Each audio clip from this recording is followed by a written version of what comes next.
Սիրելի հայրենակիցներ եւ գործընկերներ, պարոն Վարդևանյան, ձեր մարդկային, մասնագիտական, քաղաքական եւ քաղաքացիական որակների մասին կարելի է շատ երկար խոսել։ Ես կարծում եմ, որ դրանք անգամ հիմնավորելու անհրաժեշտություն չունեն։ Ես ձեզ հաջողություն եմ մաղթում ձեր բոլոր սկիզբներում եւ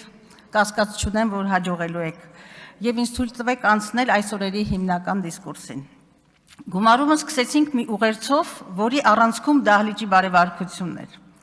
Առաջին հայացքից համոզիչ անգամ սպասված մոտեցում, բայց միայն առաջին հայացքից։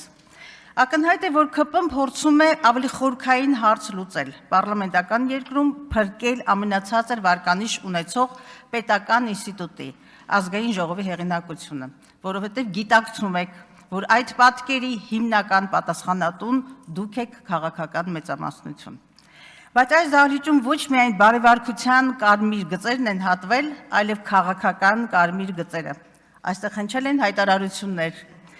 Ընդունվել է կամ որդեգրվել քաղաքական կուրս, որը 8 տարի առաջ ամենաթշնամական տեքստերում անգամ անկարելի էր պատկերացնել։ Որքան էլ փորձեք պարտությունների եւ զիջումների չվերջացող շարանը վաճառել որպես խաղաղություն, ձեր քաղաքական կեսագրությունից, ցավոք նաեւ Հայաստանի պատմությունից չջնջվող փաստ են պատերազմը, Արցախի հայաթափումը, ներազգային պառակտումը, հայ առաքելական եկեղեցու, մեր ինքնութենական արժեքների դեմ արշավն ու ամենայն հայոց վեհապարին դատարանի առջև կանգնեցնելը։ Սրանք սովորական փաստեր չեն, սրանք քաղաքական եւ պատմական խարան են։ Խորհրդարանի համատեքստում սա շատ կարեւոր է, գործընկերներ, բարեվարկությունը նաեւ քաղաքական բովանդակությունն է։ Չի կարող քաղաքականությունը բարոյական կամ բարեվարք լինել, երբ այն կառուցված է ազգային պետական շահերի ուրացման, երկակի ստանդարտների, երեսպաշտության եւ հատկապես ձախողած խոստումների վրա։ Խոսում եք բարեվարկությունից եւ նույն պահին մեր կապարանոց հայտարարություն հնչեցնում, թե ժողովուրդը հակաժողովրդավարական եւ հակապետական է ընկալում ընդդիմությանը։ Սխալվում եք եւ դաժանորեն եք սխալվում, որովհետեւ ժողովուրդը խորը անվստահությամբ է վերաբերում ձեր վարած քաղաքականությանը, ձեր թիմի կառավարչական ունակություններին, պետական ինստիտուտների արդյունավետությանը եւ հատկապես ընտրական գործընթացներին։ Ինչպես կարող է հանրությունը հավատալ ձեր ձևավորած սահմանադրական դատարանին, կասկածի տակ չդնել ընտրական գործընթացի լեգիտիմությունը, երբ ուղղակի սառեցվում է կենտրոնական ընտրական հանձնաժողովի հեռարձակումը եւ սկսվում է իրավաքաղաքական նկարչությունը։ Այս ֆոնին ուղղակի տրագիկոմեդիկ է իշխանական падգամավորների հայտարարությունը, թե ժողովրդի ձայնը հնարավոր չէ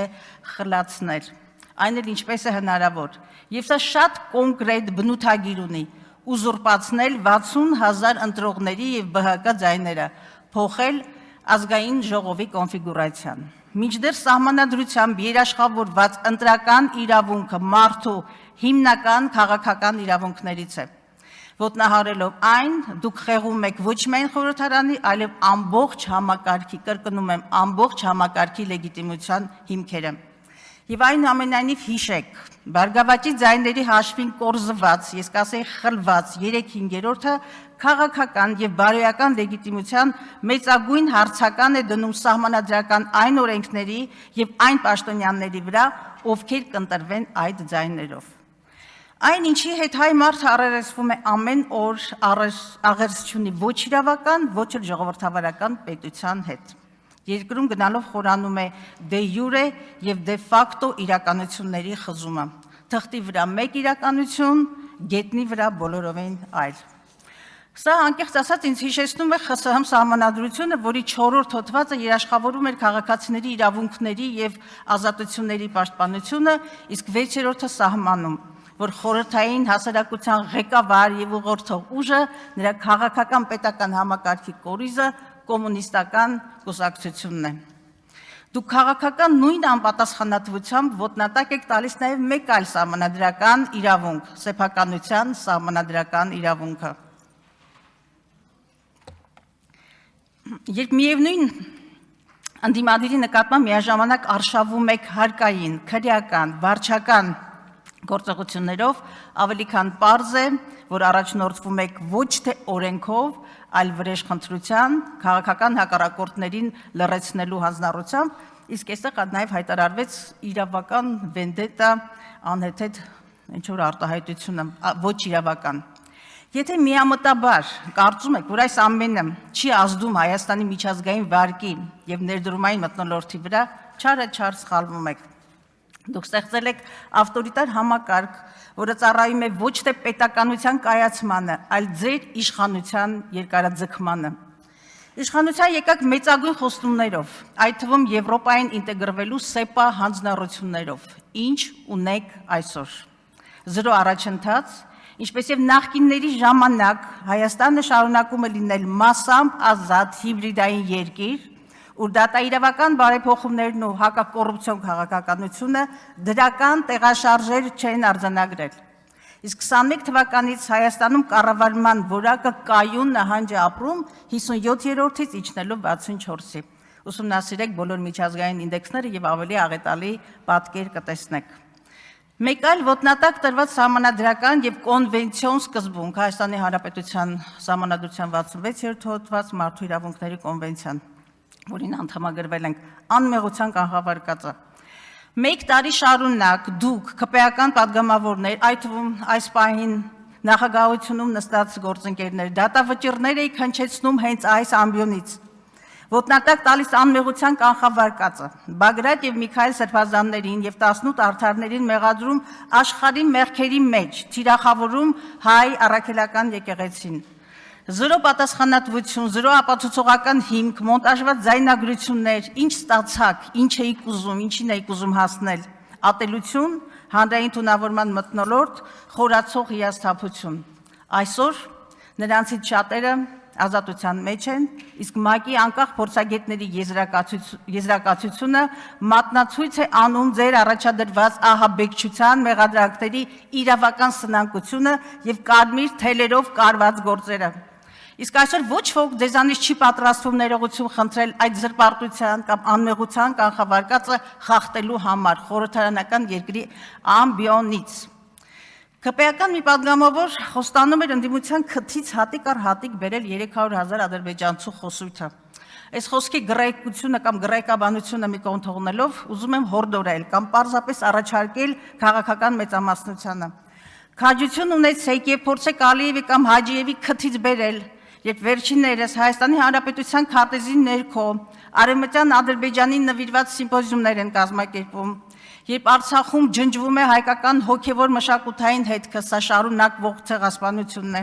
երբ Բաքվում հայ ռազմագերիներին են կեղեքում կամ պետական դահլիճներում հնչում է Երևանի ուշադրություն Երևանի հիմնը։ Դարձյալ ընտրական իրավունքի մասին հայ մարդը Հայաստանի Հանրապետության քաղաքացին Հայաստանի ամենամեծ հարստությունն է եւ նա իրավունք ունի մասնակիցը դառնալու իր պետության եւ հայրենիքի կայացմանը։ Դուք նրան էլ եք օտարում պետությունից, սպիտակավորելով որպես ընտրական տուրիստ։ Սա ոչ թե պետական մտածողություն է, այլ կարճաժամկետ կուսակցական դրսևորում։ Հարգելի գործընկերներ, ցանկացած զրոյական կետ պիտի կառուցվի սեփական սխալները տեսնելու ունակության, դրանց համար պատասխանատվություն կրելու եւ դրանք ուղղելու կարողության վրա։ Մինչդեռ ձեր զրոյական կետը ըստ էության ձեր քաղաքական ուժի, քաղաքական սխալների լեգիտիմացումն է։ Առերեսվեք ճշմարտությանը, ձեր թողած քաղաքական հետագծին եւ նաեւ ձեր մտքում ունեցեք, որ ձեզ ձայն է տվել ընտրելու իրավունք ունեցողների 29%-ը միայն, հիշեք այդ թիվը։ Եվ այդուհանդերձ, ցավոք, զրոյական կետից սկսելու շատ բան կա։ Այսօր առաջնահերթություն է Հայաստանում սահմանադրական կարգի վերականգնումը եւ Հայաստանի քաղաքացիների ֆունդամենտալ իրավունքների վերականգնումը։ Երկրում ազգային պետական ուղեգծի հաստատումը եւ ամենակարևորը վերականգնելու երկրի անվտանգային համակարգը, որ դուք կախման մեջ եք դրել Թուրքիայից եւ Ադրբեջանից։ Եվ այնուամենայնիվ մեր եւ ձեր անջրպետը իսկ ավելի անկեղծ հակամարտությունը գաղափարական արժե համակարգային է։ Դուք մերժում եք ընկալել եւ ընդունել, որ պատմականորեն մեր ինքնության, մեր լինելույթյան եւ մեր պետականության հետ խնդիրներ են ունեցել եւ այդ մասին այսօր էլ շարունակում են հայտարարել Թուրքիան եւ Ադրբեջանը։ վերջին ցեղասպանությունից 3 տարի էլ չի անցել։ Եվ բնականաբար ժամանակի բերումով չեմ կարող անդրադառնալ մյուս օրակարգերին կառավարության ծրագրի շրջանակում, եւ ես իհարկե չեմ մերժում բարեվարկության անհրաժեշտությունը։